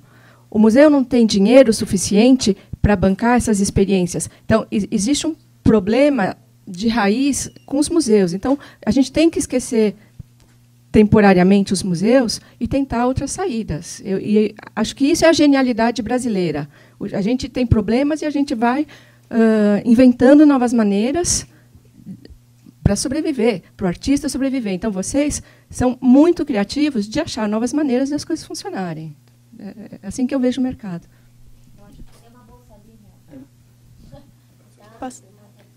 Posso falar rapidinho? Eu acho que... desculpa, eu cortei alguém aí. Então tá. Eu sou artista também. Eu acho que, de repente, talvez, quando a gente acompanha a história da arte, tudo aconteceu sempre de forma muito linear. Então, era sempre fácil você falar que um movimento deletava o outro, ou tentava ir contra o outro, né? E hoje, como vocês disseram também, a arte ela é realmente o reflexo do tempo que a gente está vivendo. E o tempo que a gente está vivendo é um tempo globalizado, com várias coisas acontecendo ao mesmo tempo. E a arte contemporânea é isso, né? Ela não exclui nada, ela está tudo acontecendo. Então, tudo vale? Não, porque o que vale é a ideia, né? Duchamp mostrou para a gente isso. O que falta é a gente entender que a ideia é o que vale e como a gente vai lidar com isso. Não adianta a gente tentar ver o mercado. Acho que falta um pouco, talvez, o mercado, olhar para o mercado de um jeito mais artístico, como nós artistas vemos. Eu acho que a gente consegue ter uma visão mais ampla de várias coisas acontecendo ao mesmo tempo em clusters e ter um pouco de colaboração. E hoje a galeria tem um papel do museu, o museu tem um papel da galeria, quem faz o quê. E, na verdade, assim, todo mundo faz um pouco, né? Então, eu acho que um não precisa deletar o outro, né? Eu acho que eles podem trabalhar juntos. Então, é isso que falta, né? Ter esse processo mais de colaboração, que é o que a arte contemporânea é hoje, na verdade, né? Um artista também, ele não é só um pintor, ele também é escultor, ele também é fotógrafo, ele também trabalha em várias vertentes, porque ele quer passar uma mensagem. E a mensagem dele talvez é essa, né? Não é bem deletar um ao outro. O que o Danto estava se referindo era uma época específica na história da arte, associada ao modernismo, em que os diversos movimentos que se sucediam tentavam extinguir ao outro, superar o outro. E esta época, ele fala, acabou. E com o final dessa época, há também o final da possibilidade dessa narrativa. Eu ouvi várias observações aqui, eu vou tentar resumir algumas delas que são importantes, eu acho. Primeiro, em relação à publicidade. É notório que a publicidade canibalizava a vanguarda artística. Aquilo que estava no museu no fim de semana aparecia na televisão na segunda-feira. Certo? Então, isso é, na verdade, um movimento que faz parte dos desafios da arte e não é problema também. A publicidade é também uma forma de arte, assim como todas as outras, enfim, cozinhar é uma arte. E isso me traz a um momento que eu acho que o senhor estava falando, que eu acho que a gente tem que pensar o seguinte: existe um momento antes da arte, em que a arte não era a arte que nós conhecemos, em que a arte não era institucionalizada, academizada, particularizada da maneira que nós a entendemos hoje. E isso faz parte da complexidade desses vários atores que nós temos hoje aqui. Inclusive vocês são atores também dessa engrenagem toda, certo? E a outra coisa eu esqueci. Então, acho que você pode fazer essa pergunta. Eu tenho duas perguntas principais. Para vocês dois que têm galerias, eu queria muito saber assim, se cada galeria tem uma identidade. Então, por exemplo, vocês têm uma ideia de uma coisa que vocês querem propagar, então vocês só fecham com artistas que meio que propagam na mesma ideia. Eu queria saber assim, como vocês selecionam os artistas que vocês vão expor na galeria. E a segunda pergunta é assim: como se cabe a alguém julgar e se cabe, qual é a linha assim que dá para caracterizar uma coisa arte? Porque, por exemplo, vocês estavam falando do Romero Brito. Assim, foi citado, né, o nome dele. Eu associo muito arte, assim, e uma obra à exclusividade, então de ser uma coisa única. Então, a partir do momento que ela começa a ser... para mim, eu começo a meio que desconsiderar aquilo ser uma obra de arte a partir do momento que ela é produzida em massa. Então, por exemplo, se o Damien Hirst produziu aquela exposição com a ajuda de 200 pessoas, eu não acho que isso é uma produção em massa, porque ela tem a ajuda de muitas pessoas, mas ainda é uma ideia só. Eu queria saber qual vocês acham que é a linha assim, que deixa de ser considerada uma obra de arte e aí é um produto que vende em loja, por exemplo.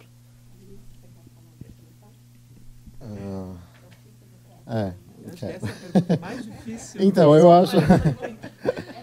eu acho que é bem... Os critérios são difíceis, são pessoais, né? E assim, você fala assim, você tem uma linha... sou eu, gente. A Galeria Tato sou eu. Assim, tem o meu olhar, tem o que eu acredito. O que muitas vezes, aparentemente... Alguns curadores já tentaram olhar, assim, eu já muitas vezes, inclusive, pedi para curadores olhar, né, para o que eu faço e tentar clarear, para eu também entender. Eu acho que isso é muito uma pergunta que é parecida se perguntar do trabalho de um artista para um artista, eu acho. Algumas coisas são muito imateriais, assim, e subjetivas. Eu tenho um critério, né, um pouco mais... Envolve subjetivo, mas... Eu acho que assim, a gente tem critérios, lógico, de artistas que a gente tenta colocar, em alguma forma, trabalhar com artistas do mesmo patamar, no sentido de... eu pelo menos tenho essa coisa de artistas que trabalham, que já estejam mais ou menos em um mesmo patamar de mercado, assim, tenham ganhado prêmios parecidos, ou estejam mais ou menos né, nessa linha. Mas eu acho que isso também acontece porque eu acompanho o trabalho desses artistas e, conforme eu vou acompanhando, eles vão integrando. Assim. Então, é difícil um artista que passar a integrar o time da galeria da noite para o dia. Muito difícil. Aconteceu poucas vezes. Então, geralmente, isso vem com uma conversa, com um namoro, você fica, você curte, você vai numa exposição, vê o trabalho, vê o desenvolver do trabalho do artista, conversa, tem questões pessoais, porque é difícil... Você tem que saber com quem você está lidando, né? É uma sociedade, de alguma maneira, uma parceria muito forte. Então, você tem que se dar bem com essa pessoa, né? Você tem que ter... Você não pode não se dar bem com essa pessoa. Né? Alguns você tem mais proximidade, outros não. Não, eu trato a galeria como se fosse uma incubadora. Eu acho que é a mesma coisa que você está falando, mas numa palavra talvez mais javeniana. Como uma aceleradora de carreira de artistas, né? Que acho que entra a questão da promoção e do agenciamento de carreira. Como eu seleciono artistas, né? Geralmente eu tenho uma regra dos 3.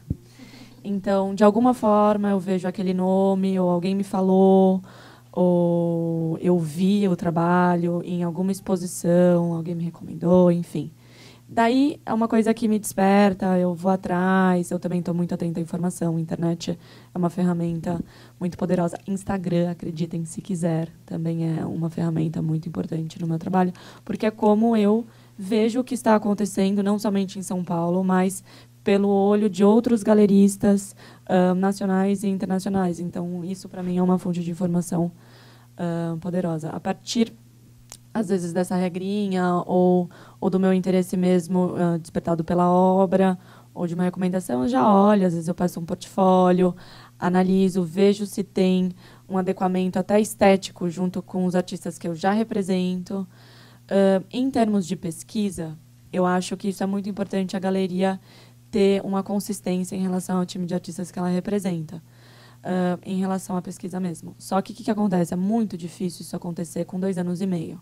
Eu acho que isso é um trabalho de muito longo prazo. Hoje, mesmo olhando galerias que hoje em dia estão há 10, 15 anos no mercado, galerias muito bem-sucedidas, eu, pessoalmente, eu não vejo uma linha dentro do trabalho. Mas outras sim, por exemplo, Jaqueline Martins, que trabalha com artistas históricos da década de 70, 80. Nos últimos 1 ano e meio para cá, 2. Contemporâneos. Sim. Não, sim. E ela tem adicionado artistas contemporâneos jovens dentro do time dela. Natural, já que é uma galeria que existe hoje. Então, a partir disso, às vezes eu faço uma exposição individual, testo meu trabalho diretamente com o artista, porque as relações pessoais são muito importantes, porque é um trabalho de longo prazo e você não quer trabalhar de longo prazo com quem você não gosta. Às vezes as pessoas até assemelham a relação com os artistas como se fosse um casamento. E é mesmo, porque é uma relação de muita honestidade, muita cumplicidade que você tem que ter com aquela pessoa e que às vezes você não escolheu, né? Então você tem que ter certeza, do que você está entrando. É só em relação, talvez, à segunda parte da tua pergunta. Eu pessoalmente acho que escala e qualidade são coisas totalmente indissociáveis. Da minha percepção, essa ideia da obra única, dessa sacralização, ela vem muito dessa ideia romântica daquilo que a gente tem no nosso imaginário como uma obra de um artista que se debruçou, que é um virtuoso naquilo que ele faz e tal. Eu acho que, na minha opinião, isso já não cabe mais na contemporaneidade, já faz algum tempo, né? Eu acho que a verdadeira obra de arte, ela é um hiato dentro do teu cotidiano. Qualquer coisa que te inspire, qualquer coisa que te tire o eixo, que te faça ter um novo olhar, ela pode ser um gesto de um artista, né? E artistas somos todos nós, falamos antes, né? Então, quando eu penso numa obra, sei lá, do Cildo Meirelles, em plena ditadura, nos 60, 70, que são as inserções em circuitos ideológicos, em que ele pegava garrafas de Coca-Cola, centenas, milhares, e imprimia ali mensagens e distribuía isso, né, na circulação, no cotidiano das pessoas, para mim isso é uma obra de arte super potente, assim, muito precisa em relação a ser um reflexo do seu tempo e totalmente relevante. Então, eu acho que a escala, para mim, é totalmente irrelevante, assim. Então, senão a gente estaria falando que Cildo é igual ao Romero Brito, se a gente fosse pensar nesse sentido em escala, enfim, e tantos outros exemplos. Eu acho que são coisas completamente diferentes. Acho que a gente volta à ideia seminal do que é essa ideia, o que esse artista está comunicando, qual é a relevância dessa comunicação nesse tempo de hoje. Nós vivemos numa sociedade industrial já há alguns séculos, então não há por que pensar que só porque o artista não produziu ele próprio aquela ou acolá, aqui ou acolá, isso não tem relevância ou valor, certo? Isso em relação ao que você estava falando, concordando com o que a Mônica diz. E acho que há 2 anos atrás, eu e o Guido fizemos 2 anos, não, acho que mais, né? Há uns 3, 4 anos atrás, a gente fez um projeto que foi super divertido, que foi uma exposição chamada Oferta. E a ideia da exposição era que a gente pegou 20 e tantos artistas, e esses artistas produziram obras que a ideia era compor um supermercado. Então, cada um dentro dessa ideia criou, desde imã de geladeira Produtos artísticos cachaça, indiferenciados dos produtos de consumo, na verdade. A gente queria justamente apagar com o limite, com essa diferença que se trabalha entre arte e bem de consumo, na verdade. Uma outra coisa, só para finalizar, eu acho que a Juliana disse muito bem aqui, é um trabalho de longo prazo. Não podem haver carreiras meteóricas na arte, gente, desculpa, não dá. É preciso ter um pouco de humildade. Não dá para o cara sair ontem da faculdade e achar que vai se tornar o maior artista conceitual da face da Terra. Certo? É preciso um trabalho, é preciso acompanhamento, é preciso vivência. O problema é que nós vivemos, infelizmente, não sei, nessa nossa cultura meio mambembe, meio pré-visual ainda, nós temos muita cultura, eu preciso discordar de ti, nós temos muita cultura, mas ela não é essa cultura acadêmica visual que veio com os imigrantes, que a Julie falou, certo? E isso nos coloca também, assim, nós poderíamos ter um outro tipo de arte contemporânea, que não essa europeizada, difícil, cerebral, entendeu? Quer dizer, nós temos, como é que é o nome do cara que fazia os parangolés, que eu sempre esqueço? Pois é, gente, vocês querem coisa mais maravilhosa do que aquilo acontecendo na década de 60, 70 no Brasil? O Oiticica, né? Com seus parangolés, que era uma dança, e era performance, e era moda, e era tudo junto. Entende? Então, quer dizer, não dá para a gente ficar só com essa coisa muito europeizada, assim, sabe, de cultura muito cerebral. Nós somos diferentes e deveríamos pensar nisso. Só para finalizar, eu sinto muita falta no Brasil de arte pública. Eu acho que é esse o tchan que nós precisávamos. Que as nossas instituições, que as Funartes da vida se preocupassem com os espaços públicos brasileiros. Porque, realmente, arte privada a gente tem de sobra. Pegando esse gancho, eu queria fazer uma pergunta para a mesa. Como vocês acham, qual a importância, aliás, da Lei Rouanet hoje no mercado de arte e das leis de incentivo no geral? Elas são benéficas? Elas afetam a produção de arte hoje? Enfim, comentem, por favor. Eu acho que a Lei Rouanet é um mecanismo que foi criado há mais de 20 anos. Acho que foi absolutamente fundamental, não só para as artes visuais, mas para todas as outras modalidades que ela cobre. Não haveria possibilidade de centenas de projetos terem sido realizados se não fosse através de outro mecanismo, né? E das suas réplicas estaduais e municipais, né? Que acabaram vindo no mesmo modelo.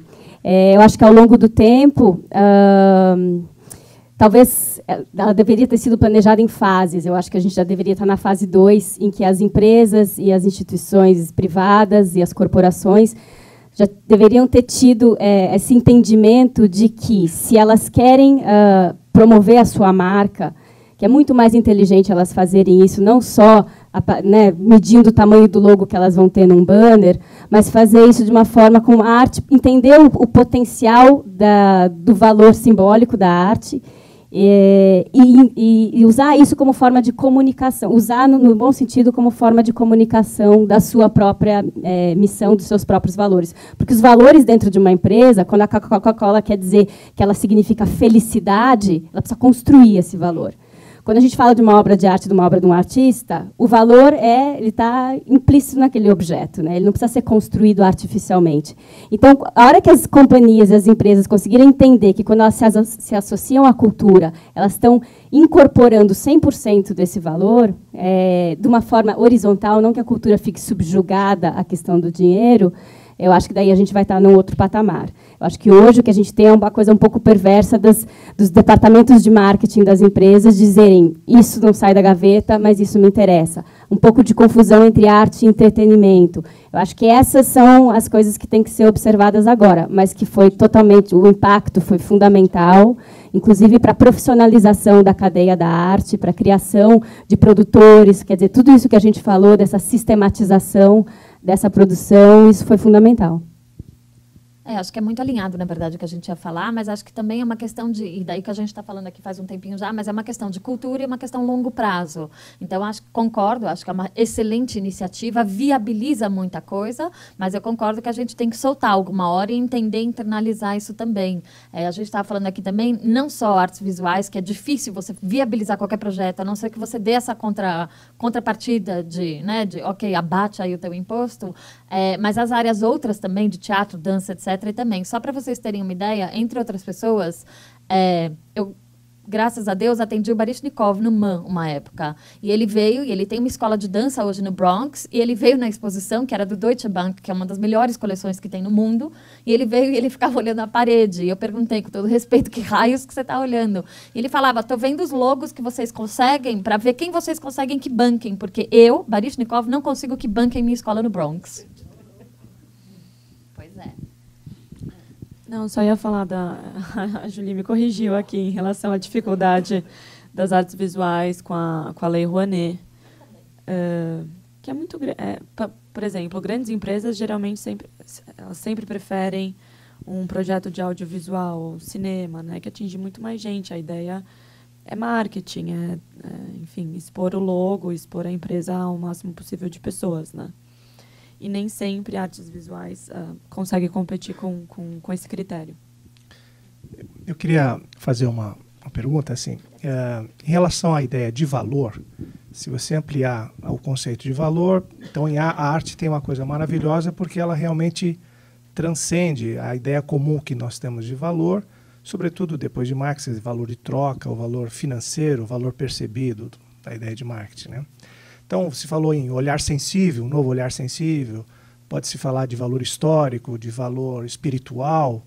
Então, esse complexo de valores, alguns até invisíveis, né, ou impalpáveis ou imateriais que tem na arte, eu imagino que esses outros valores de ordem subjetiva acabam, cedo ou tarde, redundando em maior valor financeiro, que, em última análise, interessa ao caixa de quem estiver trabalhando nessa fronteira comercial da arte, quer seja consultor ou galerista. Então, eu queria perguntar aos consultores e galeristas, como é que vocês, com o agente, no caso, o artista, vocês dialogam, vocês trabalham respeitosamente a ideia de, talvez mais na frente, agregar valor financeiro, que é interessante, isso interessa, mas com uma consequência direta a esses valores mais intangíveis. Porque tem artista, inclusive, que é refratário a você, galerista, entrar nessa seara. Sei de galeristas que não entram na seara, primeiro porque ele desconhece, porque é um terreno escorregadio, não quer entrar nisso, fica só na fronteira comercial, tratam com colecionadores muito bem, mas tem uma dificuldade, às vezes, de trabalhar com o artista, não só um conceito de uma disciplina a longo prazo, mas uma ideia realmente de dizer, olha, vamos ter paciência, ou vamos fazer uma trajetória, vamos agregar valor histórico à sua carreira. Isso exige investimento, tempo, paciência, uma outra percepção, ou seja, uma outra valoração da arte do que simplesmente o resultado do final do mês, ou se eu vou, como galerista, sobreviver esse ano. Então, essa é uma pergunta que eu queria fazer a vocês. Acho que por isso por isso que eu tanto frisei a questão do longo prazo, né? Porque como os preços sobem, né? Geralmente os preços sobem em relação a um evento importante na carreira do artista, né?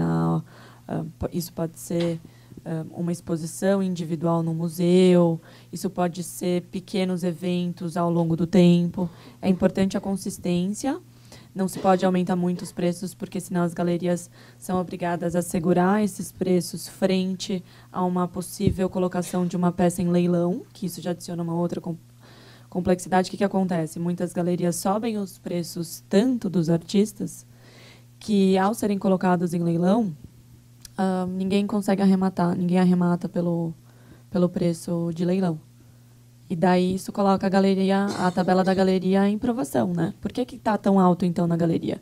Todos os colecionadores começam a ficar insatisfeitos com o trabalho de preço que foi feito.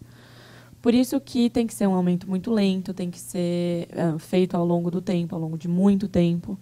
E o artista tem que continuar produzindo, fazendo uma produção de qualidade, se inserindo institucionalmente para ter recursos e base, né, para suportar esse aumento de preços. É isso, ao meu ver. Eu acho que tem que ir com calma, né?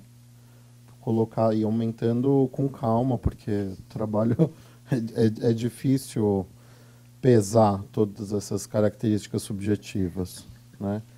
E tem que fazer com calma, porque senão acaba acontecendo o que a Ju falou, assim. Acaba, em vez de ser um negócio bacana, acaba sendo...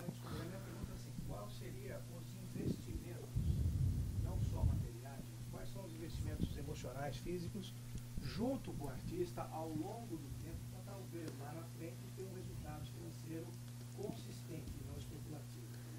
A pergunta aqui, que é um bom currículo, que eventualmente traz... Emocionais financeiros é justamente essa relação que a gente...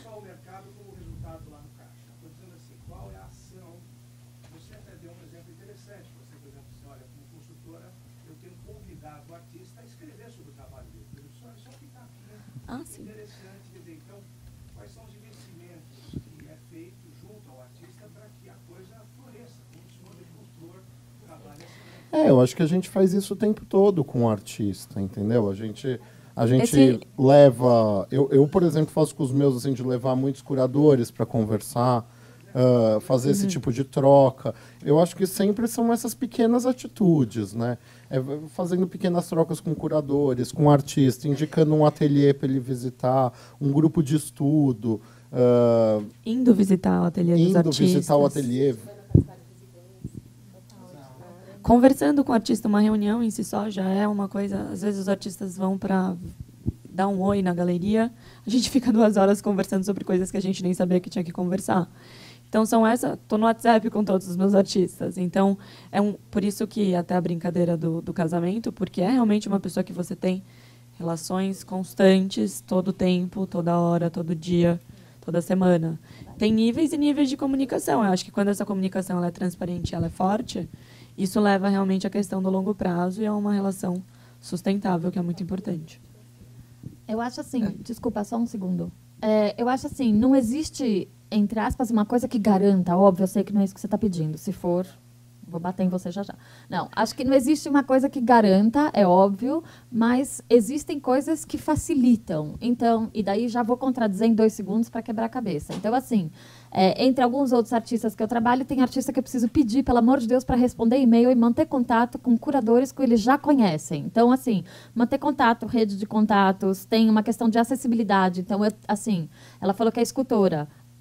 Tomara que suas coisas estejam online para que qualquer pessoa tenha acesso. Então, tem que ter um site. Se o site é mal feito, se o site é bem feito, todo mundo reconhece a diferença. Se tem vídeo que a pessoa participou do Pipa, e eles perguntaram, assim, tem bastante coisa, na verdade, que... E daí o meu foco não seria nunca, porque não é assim que eu penso, e eu sou mais romântica, falo business, mas sou mais romântica, mas a questão o foco é do seu crescimento pessoal, o seu crescimento profissional, na verdade não tem nada de pessoal, o seu crescimento profissional para que tomara que dê certo no fim, mas não é essa a meta. Então tem escrever, tem conversar com o artista, conversar com o curador, conversar com pessoas que não são do meio também é interessante, a relação com curadores, relação com colecionadores também é interessante, aparecer e socializar, sim, nas aberturas, mandar para salão, mandar para prêmio, perguntar por edital, fazer residência, fazer fora, fazer dentro, assim, uma bela de uma análise, entre aspas, de currículo, que daí, de novo, é a linha artística e a mercadológica que, para mim, não se cruzam necessariamente. Então,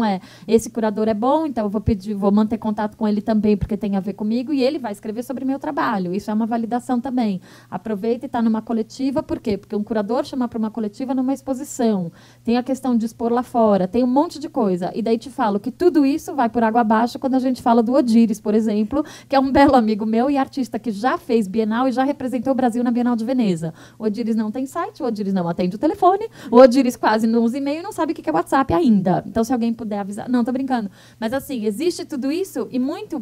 Mesmo assim, o Odíris é sensacional enquanto pesquisa, obra, o fazer dele, o resultado de que ele consegue atingir o que ele quer e muito bem representado na vermelha, etc. e tal. Então, assim, estou te falando toda a receita, mas é que nem um pouco aqui o Baldessari que o Guido sugeriu, não tem receita. Eu coloquei essa imagem porque eu acho que ela, em 1960, um dos artistas ele já tentou responder um pouco a isso que você está se questionando.